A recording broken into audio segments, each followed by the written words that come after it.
Então vamos lá. Hoje eu quero conversar com vocês sobre as próteses de silicone e abordar alguns aspectos mais específicos das próteses. Bom, em primeiro lugar, as próteses elas são desenvolvidas com silicone médico especial para prótese de silicone, onde a indústria trabalha numa confecção de uma cápsula que vai revestir a prótese, então é uma cápsula, tá?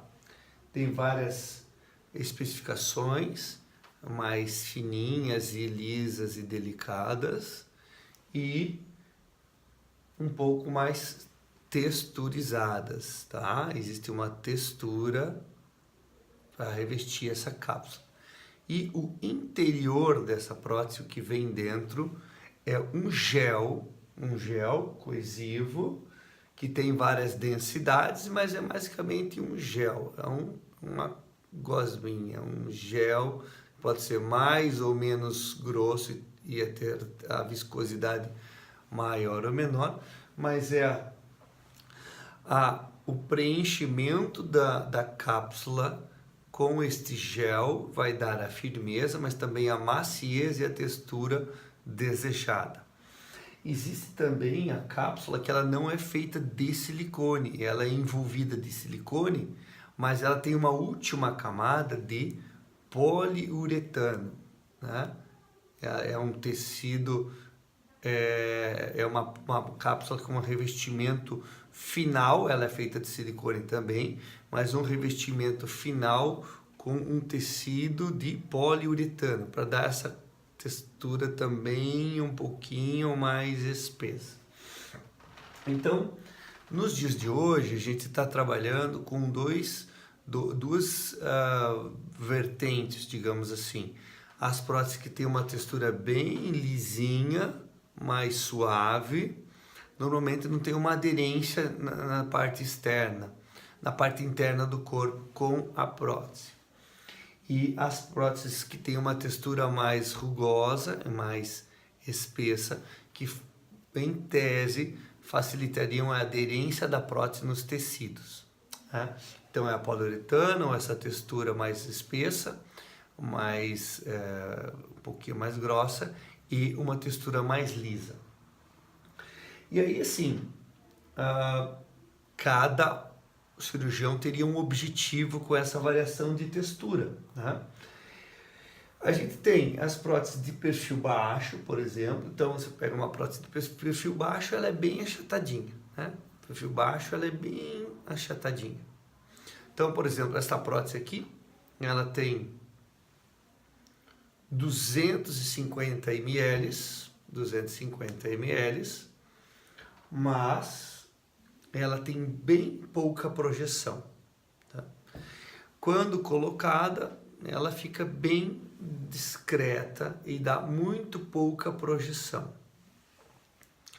Aí a gente tem as próteses de um perfil mais moderado, né? Vamos supor que ela não é tão achatadinha, mas também não é tão projetada. Essa prótesinha, a gente coloca perto da câmera, parece grande, ela tem só 280 ml perfil moderado, tá? Seria pequenininho. E aí temos as próteses com perfil mais projetado, que é o perfil alto ou super alto, né? Seria um perfil mais projetado, tá? Então ela faz uma projeção maior com uma base menor. E também, né, nós temos as próteses de perfil anatômico ou natural, que tem uma projeção superior muito menor do que a projeção inferior, que faz com que tenha um aspecto de seio mais de prótese mais natural, a mama mais natural, com pouca projeção superior, né? Essa prótese aqui tem 320 ml. Bom, basicamente, né? Tem eventualmente também as mais cônicas, seria mais cônica, tá? Cônica. Então, são variações que existem no mercado e cada cirurgião, de acordo com o desejo da paciente, vai escolher a melhor, a que melhor se encaixa para aquele caso. Então, assim, uma coisa importante é que a prótese ela não fica assim na maioria das vezes. A pessoa em pé, a prótese fica assim.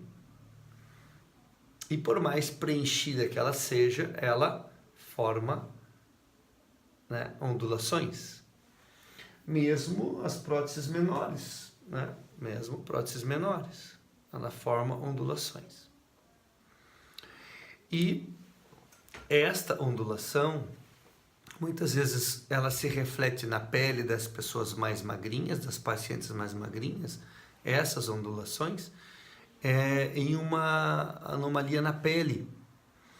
E muitas vezes um motivo de desconforto para o paciente em algumas posições e tal, onde essas ondulações da prótese vão se refletir na pele. Isso chama-se rippling em inglês, que seria um enrugamento da pele, que é a transmissão desse enrugamento da prótese nas pacientes que têm pele fininha. Então é muito comum as pacientes que têm pele fininha ou que emagreceram no pós e têm uma prótese, em algumas posições, em algumas situações, elas sentem a ondulação da prótese ou veem essa ondulação, muitas vezes na parte do meio do tórax. É muito comum também a paciente sentir a borda da prótese. Então você imagina que a paciente palpa e sente a borda aqui da prótese, ou sente as ondulações, sente a cápsula.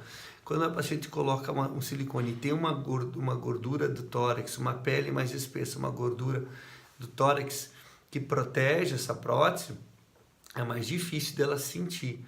Se ela é muito magrinha ou essa prótese está subglandular e a paciente emagrece, é mais fácil dela palpar. Então, o que acontece? Mesmo muitas vezes as pacientes que são magrinhas, elas querem não sentir a mama, não sentir a prótese. Não é muito fácil, porque a paciente magra, ela sente a mama. E a paciente que tem um tecido mamário maior, ou ela tem um tecido gorduroso um pouquinho maior na mama, ela quase não vai sentir a prótese vai ficar bem natural lá embaixo. Uma coisa que a gente percebe é que as pacientes magrinhas querem a mama um pouco mais natural, e as pacientes às vezes um pouco mais cheinhas e tendo um pouquinho mais de gordura, querem a mama um pouco mais artificial. E nem sempre isso é possível, porque a espessura da pele, da gordura que recobre e da mama podem esconder a prótese.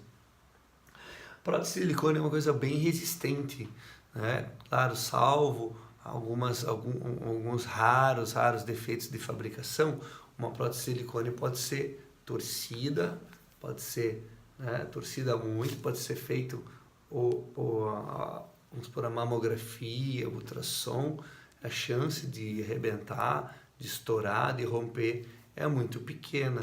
Ela tem uma resistência muito grande. Claro, ao longo dos anos e da vida, isso pode vir a ocorrer. Alguma perfuração, alguma ruptura. Então, não existe um tempo definido exato para se trocar as próteses. A gente sabe que a partir dos 10 anos, recomenda-se pensar em trocar, porque pode aumentar a chance de ruptura e de extravasamento do gel de silicone. Não é uma coisa líquida, mas esse gel ele faz uma irritação e ele pode causar uma inflamação local e tal, então recomenda-se trocar. Não existe uma data definida exata, a validade das próteses tem uma validade indefinida, existem próteses com mais de 15 anos que estão boas, mas recomenda-se a partir dos 10 anos pensar em substituir ao longo do tempo. Se não deu com 10, com 11, se não deu com 11, aconteceu alguma coisa, vai fazendo a manutenção, ultrassom, mamografia, cuidando da mama, e a partir daí já começar a pensar na troca, para evitar uma ruptura. Mesmo antes de 10 anos, às vezes são necessárias trocas. em alguns casos. Tá? Basicamente se troca a prótese quando ela está incomodando, quando ela já tem mais de 10, 12, 15 anos, ou quando a pessoa quer aumentar a prótese. Mas a chance de ruptura é muito baixa. Quando são próteses de boa procedência, a chance de ruptura é bem menor. Uma outra coisa, as diferenças das próteses, elas são de número, em relação a volume, elas são dadas por milímetros. Por exemplo, pega uma prótese de, vamos supor, da mesma linha, né? Ela tem uma diferença de alguns milímetros de diâmetro de um número para outro. Você vai pegar uma 300 e, vamos supor, uma 380. Essa prótese, normalmente, de 380, ela tem 6,1 milímetros de diâmetro, de altura. 6,1 milímetros de altura. E a prótese, vamos supor, de 430, da mesma linha, ela vai a 6,3. Então, são pequenos milímetros que dão a diferença de um número para outro. Vamos supor, a 360, ela teria 6 milímetros de altura. Então, na altura, ela teria, vamos supor aqui, 6 centímetros de altura, 6 centímetros de altura, tá? E aí, vamos supor, a 380, 6,1 milímetro. E a 300 e a 430, 6,3 milímetros na altura. Seria uma diferença de poucos milímetros entre um número e o próximo ou anterior. E o diâmetro, que é quanto tem de base, também varia um pouquinho mais, também de 2, 3, 5 milímetros de um número para outro, tá? Então, eu costumo ressaltar que quando a gente opta por um número, eu pensei nos 360, e se o cirurgião colocar um pouco a mais, 360, 380, 400, as diferenças de uma prótese para outra são de alguns milímetros, tá? Não existe uma variação muito grande na sequência dos volumes. Uma outra coisa é que a prótese, ela, ao longo do tempo, ela recebe tecido para dentro dela, líquido do corpo. Existe uma penetração muito provavelmente de lipídios, de gorduras e óleos que penetram. A prótese recém-colocada, ela é clarinha, ela é bem clarinha, e a prótese que já tem um tempo, muitas vezes ela é penetrada por líquido gorduroso, óleo, dentro da cápsula. Ela recebe líquido, né, dentro dela. É um produto super resistente, e o silicone ele é bem biocompatível. Existe um índice pequeno de reação e rejeição, mas existe. Ele é um produto muito compatível, por isso que a gente faz tanto silicone, porque ele dá pouca rejeição. Mas como são feitas muitas e muitas cirurgias, a quantidade de cirurgia aumenta também a quantidade de rejeições e complicações. Recentemente eu fiz uma revisão de uma paciente que teve uma reação à prótese de corpo estranho, devia ter uns 300 ml de um líquido seroso dentro da mama, inchou muito a mama, sem nenhuma explicação. 1 ano e meio depois da cirurgia, a mama começou a inchar e deu uma reação bem intensa naquele lado, acumulando quase uns 300 ml de líquido lá dentro. Foi necessária a reintervenção, foi mandado líquido, foi feito biópsia, hoje vieram os resultados, tudo normal. Foi uma reação típica de corpo estranho, uma coisa assim, indefinida, não tem um motivo porquê disso, mas aconteceu. Então, mesmo quando a paciente se propõe e pensa em colocar silicone, ela tem que levar algumas coisas em consideração. É um produto, por melhor que seja a marca, pode ter alguma complicação, pode ter algum problema. Ela pode dar esse problema imediato, algum tipo de infecção, né, pus e tudo mais, hematoma, sangue, que é uma complicação imediata. pode dar uma complicação precoce, alguma rejeição dentro de 1 ano ou 2, às vezes pode ter isso, não é comum, mas também pode acontecer. E existem as manutenções tardias que podem ocorrer 4, 5, 10 anos depois. Então, ela não é uma coisa isenta de manutenção, de troca ou de complicações. Não há como prever. Por que que de um lado teve líquido e do outro lado estava sequinho e perfeito? A gente não sabe isso, a cirurgia foi feita igual dos dois lados e as coisas assim acontecem. Então, quando a paciente quer pôr silicone, ela tem que levar várias coisas em consideração. As próteses que têm uma textura mais rugosa, elas tendem a aderir um pouco mais. Em compensação, essa aderência pode ser tanta que ela forma uma dupla cápsula. O corpo faz uma cápsula grudada na prótese. Essa prótese ela é separada do contato com o corpo através dessa cápsula e ela acaba se tornando uma coisa perolácea e ela fica quase que como lisa, porque ela é separada do corpo e ela fica lisa dentro dessa cápsula grudada nela, uma coisa específica, e acaba dando uma complicação porque ela fica solta dentro da loja da mama.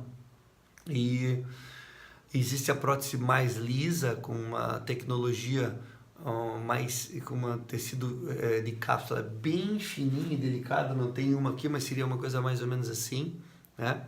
Algumas vêm até com chip e tal, com rastreabilidade. Acredito que logo todas vão ter isso, mas de qualquer forma tem uma marca que tem e tem uma textura de superfície com uma nanotecnologia bem fininha, mas ela não tem uma aderência, acredito eu, muito forte. Teoricamente daria um pouquinho menos reação, mas ainda estão em estudos. A prótese de silicone, por ser um corpo estranho, estão se descobrindo pelo mundo alguns casos de um linfoma da cápsula das próteses de silicone.